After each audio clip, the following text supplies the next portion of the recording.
It was almost 4 p.m. and I had just grabbed my bag, getting ready to head out. That's when Mr. Harris, my manager, called out, "Sorry, Emma. I'm gonna need you to stay a bit late today." He held out a folder. "There's an important file I need you to review. It has to be on my desk first thing tomorrow morning." I forced a polite smile. "Sure thing, Mr. Harris." "It won't take you long," he added quickly. "No worries. I'll get started on it right away." Within 30 minutes, the whole office was empty. Everyone had already gone home, except for me and old Joe, the janitor. "Joe, could I trouble you for a strong cup of coffee? I need to stay sharp." "On it, Miss Emma," he said kindly. I sighed and called my husband. "Hey, babe, I'm so sorry. I'll be late tonight. Go ahead and have lunch without me, and please help the kids with their homework. Oh, and don't forget Mina's meds at 6. Sharp." I could hear the disappointment in his voice. He tried to hide it, but I knew. And honestly, I hated letting him down. But this wasn't something I could just say no to. Some nights aren't about balance. They're about sacrifice. A few minutes later, Joe came back with my coffee. "Need anything else, ma'am?"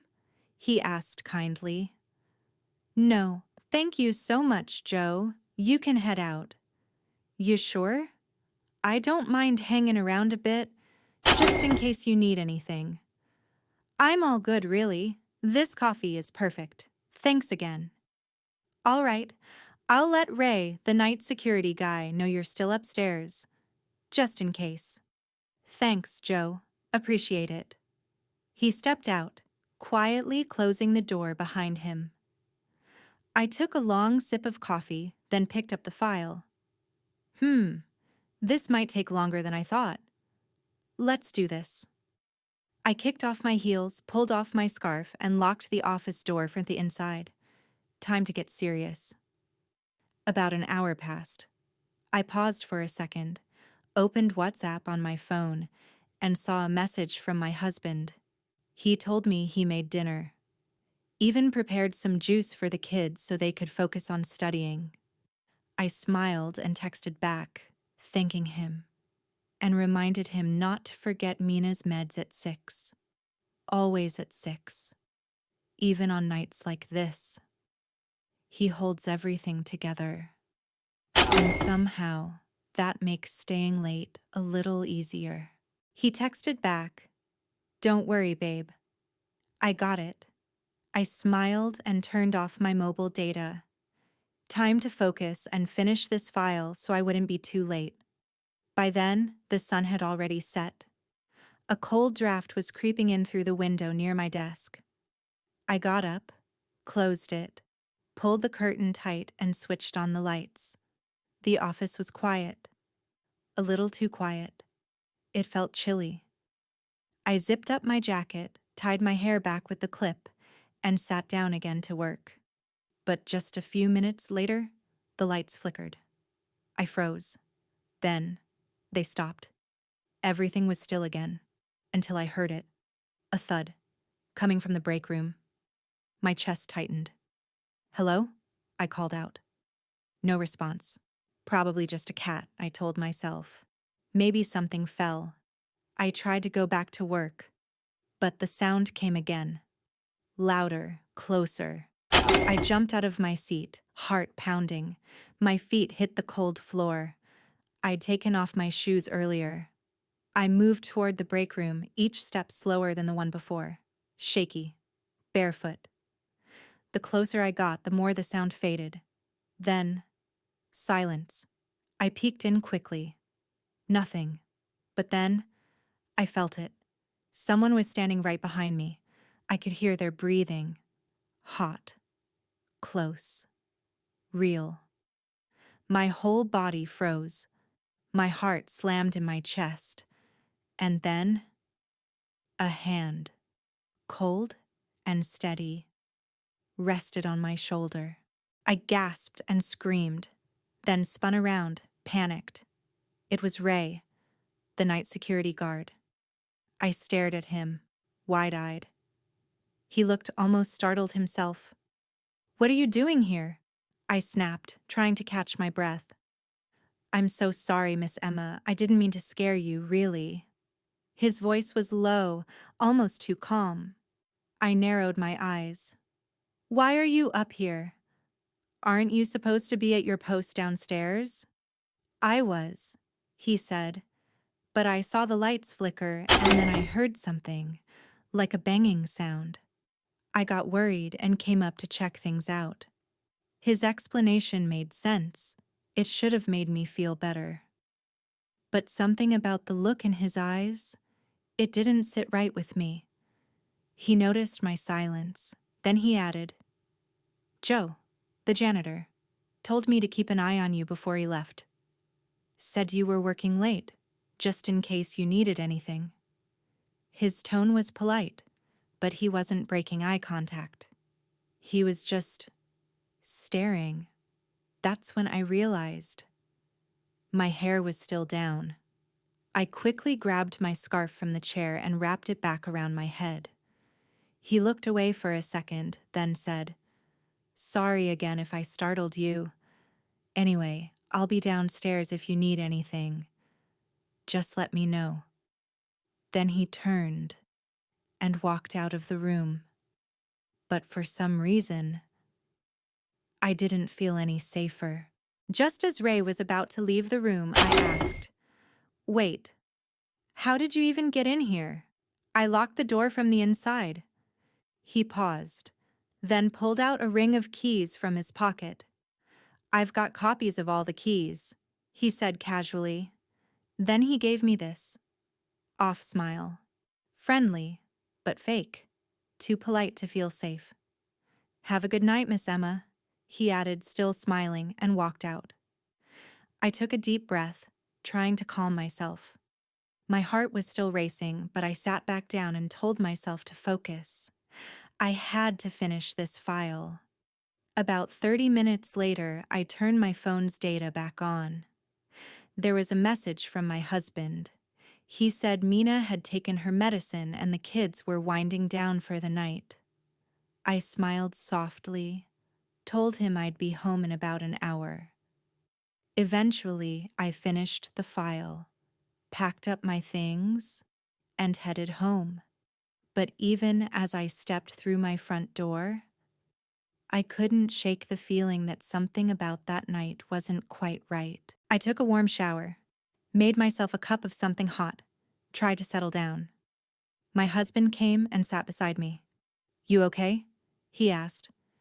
"You look pale." "Just tired," I said, brushing it off. "Work was a lot today." "Want me fix you something to eat?" "Nah, I'll do it in a bit. Maybe just throw together a couple sandwiches." "All right." He nodded gently. "I'll be outside if you need me. Just take it easy." After he stepped out, I headed to the kitchen, made a few sandwiches for all of us. We sat in front of the TV for a while, just letting the night wind down. Eventually, the kids went off to bed. School night. By 11:30, my husband and I were in bed too. He barely touched the pillow before he was out cold. But I couldn't sleep. I picked up my phone and started flipping through my photos. Just mindlessly scrolling. Then I saw his picture, and I broke. I cried. Soft, silent tears. Staring at his face on my screen, I whispered, "He did this to himself, not me." About 2 hours ago, I was just leaving the office.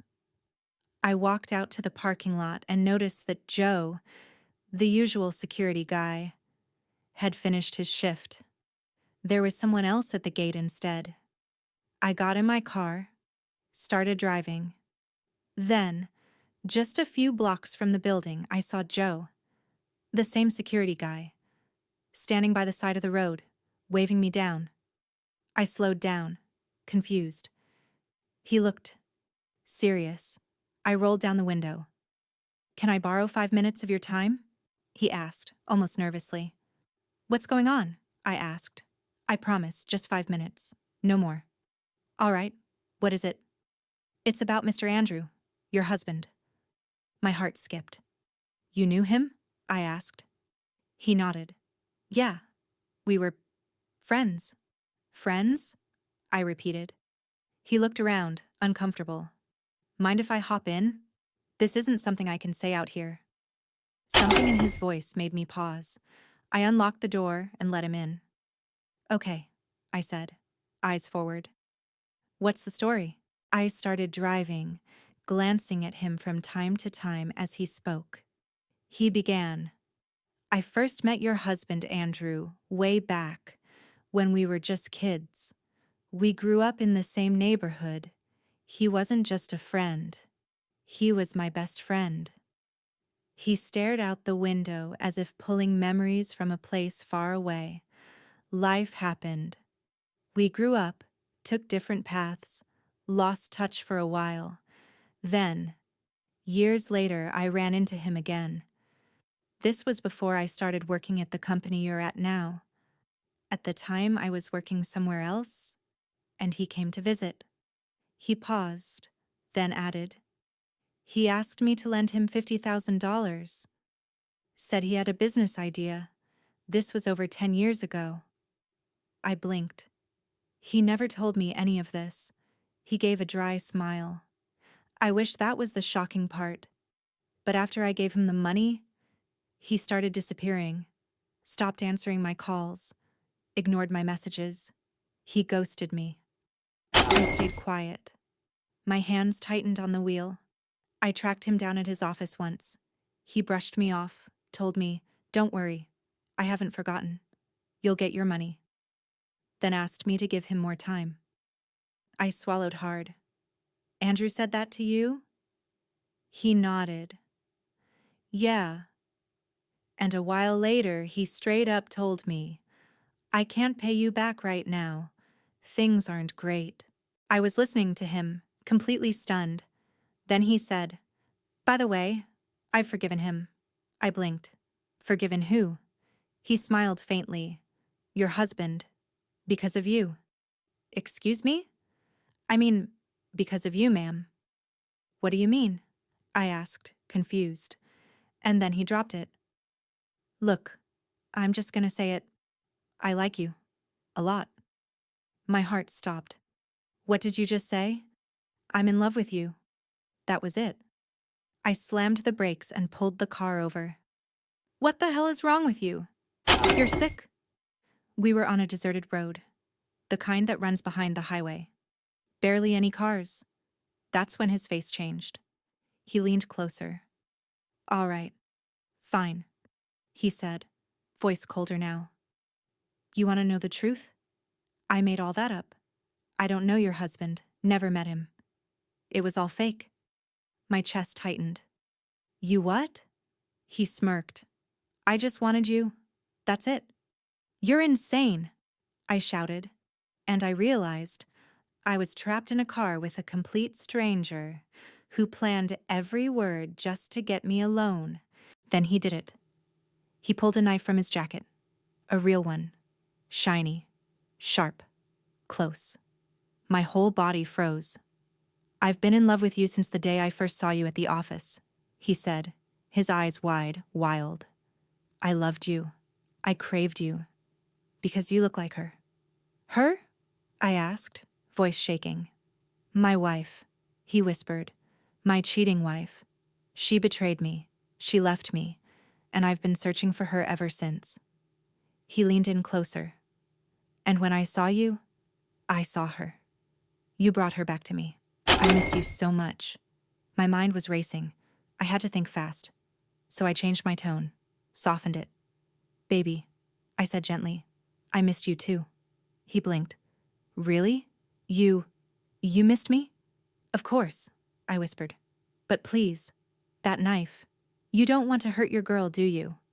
He looked at the blade, confused, then smiled. No, no. This is just to protect you. It looks kinda scary, I said, keeping my voice steady. "Don't be afraid of it," he replied. "Then how about you let me hold it? Just for now." I tilted my head and said sweetly, "Why don't you let me hold it then?" He hesitated, then reached out with a grin. "Here you go, baby." I took the knife, and everything inside me flipped. "Get out of the car," I snapped. He blinked. "What?" "I said get out, or I swear to God I'll kill you right here." He laughed. You couldn't do it." Then he lunged. Everything went black in my head. Instinct took over. I shoved the knife straight into his eye. Blood exploded across my face, my hands, the seat, the dashboard. He screamed, loud, inhuman. I was shaking, but I grabbed my phone and took a photo of him. Then stopped the voice recording I'd been running since the moment he got us the car. Back when I still believed his story and thought I'd need proof to confront my husband. But now it was evidence. I kicked open the passenger door, used every ounce of strength to push him out of the car, slammed it shut, and hit the gas like my life depended on it. Because it did. Just before I got home, I pulled over, cleaned my face, wiped the seat, soaked everything with water and tissues from the glove box, tossed the bloody napkins and wipes into the nearest trash can on the street, and drove home. Like nothing ever happened. But something did happen, and no one was ever going to believe how close I came to dying that night. I was in the bathroom trying to breathe, fighting back the shaking, the tears. Then I heard it. A knock on the bathroom door. "Babe, you okay?" I quickly wiped my face, pulled myself together, and stepped out. "I'm fine, don't worry." He smiled softly. "Come on, let's go back to bed." We laid down again, pretending like the night was over. But it wasn't. Not for me. The next few days felt like I was living inside a nightmare. I couldn't sleep, couldn't eat. Then one morning at the office, I walked in, and everyone was quiet. That's when I saw it. A memorial notice posted by the elevator. A black and white photo of Ray, the night security guard. I froze. I asked one of the janitors, Mike, what happened. "They found his body by the side of the highway," he said. "Big wound on his head, near his eye, I think." "How?" I whispered. He shrugged. "No one knows. It's complicated. Most likely it'll be ruled as an unknown cause. One of those unsolved cases." I nodded silently, because deep down, I knew the truth, and no one else ever would. The end.